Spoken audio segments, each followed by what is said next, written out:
आज छत पर बहुत ज़्यादा कोहरा हो रहा है। मैं छत पर आई हुई थी। मैं तो रोज़ ही छत पर आती हूँ, लेकिन आज मुझे बहुत ज़्यादा ठंड लग रही थी। बस ऐसा लग रहा है कि बहुत ज़्यादा ठंड पड़ने वाली है। चारों तरफ बस कोहरा ही कोहरा हो रहा है। आप लोग देख सकते हैं छत पे कितना कोहरा हो रहा है और इतनी ठंडी-ठंडी हवा चल रही है कि बस सर्दियाँ स्टार्ट हो गई हैं। तो आप सब सर्दियों का मज़ा लेने के लिए तैयार हो जाइए और देखिए इस बार कितनी ठंड पड़ती है, क्योंकि मुझे लगता है बहुत ठंड पड़ने वाली है। अभी से अक्टूबर में ही इतनी ठंड हो गई है, तो आगे कितनी ठंड पड़ेगी। तो बस मुझे बहुत ठंड लग रही है। Hello friends, good morning. आप सब कैसे हैं? मैं उम्मीद करती हूँ आप सब अच्छे होंगे और सब हमारा ब्लॉग में मैं आप सभी का वेलकम करती हूँ। सुबह का टाइम है और मैं छत पर आई हुई हूँ। छत पर आप लोग देख सकते हैं कितना कोहरा हो रहा है। आज बहुत ज़्यादा कोहरा हो रहा है, थोड़ा सा ठंड भी लग रही है। मैं रोज़ ही छत पर आती हूँ, मुझे छत पर आके बहुत अच्छा लगता है। और क्योंकि यहाँ पे इतनी ज़्यादा मतलब शांति होती है, सुबह के टाइम कोई नहीं होता है। सिर्फ आप देख सकते हैं कि छत पर बस एक कहते हैं ना, जो चिड़ियों का शोर होता है वो बहुत अच्छा लगता है। मुझे नेचुरल चीज़ें बहुत ज़्यादा पसंद है। तो मैं वैसे तो कहीं नहीं मॉर्निंग वॉक के लिए कहीं बाहर नहीं जाती हूँ, मैं सिर्फ छत पर ही चली आती हूँ। लेकिन आज छत पे बहुत ज़्यादा कोहरा हो रहा था कि बस लग रहा है अब ठंड शुरू हो चुकी है। अब मुझे भी थोड़ी ठंड लग रही थी और मेरी आवाज़ भी थोड़ी ख़राब हो रही है, क्योंकि मेरा गला बहुत ज़्यादा ख़राब हो रहा है।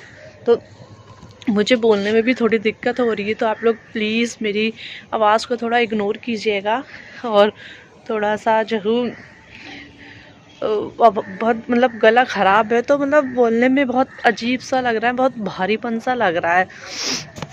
क्योंकि सर्दियाँ तो स्टार्ट हो गई हैं। जब भी सर्दियाँ स्टार्ट होती हैं तो आप जानते हैं मौसम चेंज होता है तो सबको दिक्कत होती है। मेरे घर में तो ज़्यादातर लोग बीमार हो गए हैं और मैं भी बीमार हो जाती हूँ, क्योंकि जैसे मौसम चेंज होता है मैं और अमायरा भी बीमार हो जाती है। अब वो ठीक हुई है, मैं भी ठीक हो गई थी। काफ़ी टाइम से मैं डॉक्टर से दवा ला रही थी, लेकिन अब ठीक हूँ। लेकिन मेरा गला फिर से ख़राब हो गया है। कोई बात नहीं, अभी नीचे जाऊँगी तो थोड़ा सा गर्म पानी पी लूँगी तो ठीक हो जाएगा। ये देखिए पूरी छत पे कितना ज़्यादा आज कोहरा हो रहा है। मैं पूरा दिखाती हूँ आप सबको। आज संडे है, तो संडे के दिन जो है बहुत रिलैक्स लगता है। इसलिए रिलैक्स फील होता है क्योंकि लगता है कहीं जाना नहीं होता है। जब कहीं बाहर जाना पड़ता है ना, तो लगता है ज़्यादातर टाइम जो है बाहर ही गुजर जाता है और बहुत सारे काम ऐसे होते हैं जो घर के काम होते हैं वो रुक जाते हैं। तो इसलिए मुझे संडे इसलिए अच्छा लगता है क्योंकि मेरे घर के जो सारे काम होते हैं, जो मेरे काम पेंडिंग में पड़े होते हैं, वो मेरे सारे काम हो जाते हैं। तो आज संडे में मैं बहुत सारे अपना काम करूँगी और जो है बहुत सारे कपड़े भी इकट्ठा हो गए, वो भी मैं और हमारा मिलके धो लेंगे। हमारा मैडम अभी सो रही हैं। अगर उनको पता चल जाता मैं छत पर हूँ तो वो चली आती। अभी उन्हें पता नहीं है, वो सो रही हैं। सब भी सोच के बहुत ज़्यादा हैरान हो रहे होंगे कि जैसे मैंने अपने थंबनेल में लगाया हुआ है कि मैंने लव मैरिज कर ली है। तो आप लोग सोच रहे होंगे कि मैंने ऐसा क्यों किया, मैंने लव मैरिज क्यों कर ली है। तो मैं आप लोगों को बता दूं, इन सब बातों में कोई भी सच्चाई नहीं है। ये सब बातें सिर्फ एक अफवाह है जो मेरे तक आई हैं।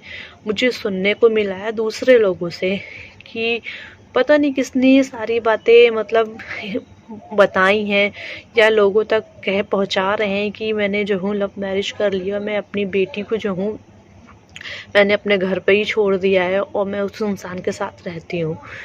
तो मुझे पता है ये कौन है। मैं ऑन कैमरा तो उनका नाम नहीं लेना चाहती हूँ, लेकिन मैं समझ चुकी हूँ ये सब बातें मेरे खिलाफ़ कौन फैला रहा है।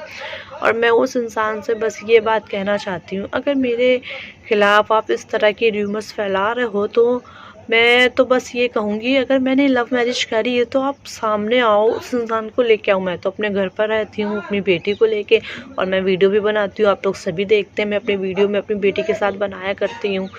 तो आप इस तरह के इल्ज़ाम अगर किसी पे लगाती हो ना, तो उसके लिए आपको सबूत की भी ज़रूरत पड़ती है। इतना बड़ा आपने इल्ज़ाम मेरे ऊपर लगाया, लोगों से कहा है।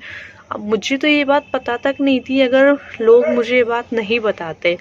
जब मेरे तक ये बात आई तो मैंने सोचा क्यों ना आज अपनी इस वीडियो में भी ये बात क्लियर कर ली जाए। मुझे पता है वो जिस इंसान ने मेरे बारे में ये बोला है वो वीडियो मेरा ज़रूर देखता है, तो उससे वो आप क्या सोचते हो, आप इससे ज़्यादा क्या कर सकते हो कि आपको लगता है कि अब इस तरह से आप हमें बदनाम करोगे। जो करना है आप कर लो, मुझे इन सब बातों से कोई फ़र्क नहीं पड़ता। और हाँ, मुझे अगर लव मैरिज करनी होगी, पहली बात तो मैंने सबको क्लियर कर रखा है कि मुझे शादी नहीं करनी है। और क्यों नहीं करनी है आप लोग सभी जानते हो। मेरी एक बेटी है, मैं अपनी बेटी की वजह से शादी नहीं करना चाहती हूँ। और रही बात लव मैरिज की, अगर मुझे लव मैरिज करनी होगी, मैं अभी के लिए कुछ नहीं कह सकती कि आगे पता नहीं कैसा क्या टाइम पड़ेगा, कब क्या हो जाए, कोई भी नहीं जानता आपकी लाइफ में कब हो जाए, क्या कभी क्या हो जाए किसी को नहीं पता होता है। तो इसलिए अगर मुझे करना होगा तो मैं छुप के क्यों करूँगी, मैं सबके सामने करूँगी। मैं अपनी फैमिली के साथ, अपनी फैमिली की मर्ज़ी से शादी करूँगी। मैं ऐसे किसी के नहीं कि मैं किसी के साथ भाग जाऊँ या किसी के साथ लव मैरिज करके चुपचाप बैठ जाऊँ और दूसरे लोग मुझसे पूछें कि मैंने लव मैरिज। अगर मुझे शादी करनी है, शादी करना तो कोई भी गुनाह नहीं है। अगर आपकी लाइफ में कोई अच्छा लाइफ पार्टनर आता है, आप शादी करते हो तो बहुत अच्छी बात है। और आप सब दुनिया के सामने करो, दुनिया से छुप के नहीं। तो प्लीज़ इस तरह की बातें मेरे लिए मत फैलाएं। और अगर फिर इस तरह की बातें अगर मुझे सुनने में आई तो फिर मैं क्या करूँगी मैं नहीं जानती। क्योंकि अभी शायद मैंने इतना ज़्यादा इन सब बातों का अपने ऊपर असर नहीं लिया है, क्योंकि मैं जानती हूँ ये सब बातें क्यों कही जाती हैं। क्योंकि मैं इन सब का लोड बहुत ज़्यादा अपने ऊपर लूँ और मैं बहुत परेशान हो जाऊँ, मैं बहुत ज़्यादा डर जाऊँ इन सब चीज़ों से। तो मैं तो ये सब बिल्कुल नहीं करने वाली। दूसरा इंसान किसी को परेशान, अगर कोई भी इंसान ऐसी बातें बोलता है तो उसका मतलब ये होता है कि वो दूसरे को परेशान करना चाहता है। और ये बात मैं बहुत अच्छी तरह समझ चुकी हूँ कि आप हमें उकसाना चाहते हो, लेकिन मैं ऐसे नहीं उकसाने वाली। जो बोलना है बोलते रहो, लोगों से कहना है कहते रहो। मैंने लव मैरिज करी है, वो तो दुनिया खुद देखेगी कि क्या है क्या नहीं है। तो इसलिए मैंने तो अपनी वीडियो में पूरा क्लियर कर दिया ये सारी चीज़ें। आप मेरी वीडियो देख भी रहे होगे तो आप देख के खुद समझ सकते हो। इससे ज़्यादा आप कुछ कर भी नहीं सकते, मैं जानती हूँ। क्योंकि कुछ और है ही नहीं कहने के लिए, क्या बोलोगे आप। और कोई बात अगर कही जाती है ना तो उसके लिए सबूत की ज़रूरत पड़ती है। अगर मैं किसी से शादी करती हूँ तो कोई तो इंसान होगा, कहीं ना कहीं तो होगा। अगर मैंने शादी करी होगी, किसी से लव मैरिज करी होगी, तो इस तरह से कहना बस बंद कीजिए, बस बहुत हुआ। ये देखिए मैं नीचे आई तो मैंने क्या देखा, हमारा मैडम क्या कर रही हैं। हमारा मैडम जा नमाज लेके मेरा दुपट्टा ओढ़ के कैसे नमाज पढ़ रही हैं। मैं नमाज पढ़ के गई थी तो शायद इन्होंने मुझे देख लिया होगा नमाज पढ़ते हुए, तो ये भी मैडम शुरू हो गई हैं। इनको भी मेरे साथ नमाज पढ़ने का बहुत शौक़ आता है। जब मैं नमाज पढ़ने के लिए खड़ी होती हूँ तो ये भी खड़ी हो जाती हैं। ये नमाज पढ़ती हैं, दुआ मांगती है, फिर थोड़ी देर ये जा नमाज पे ही खेलती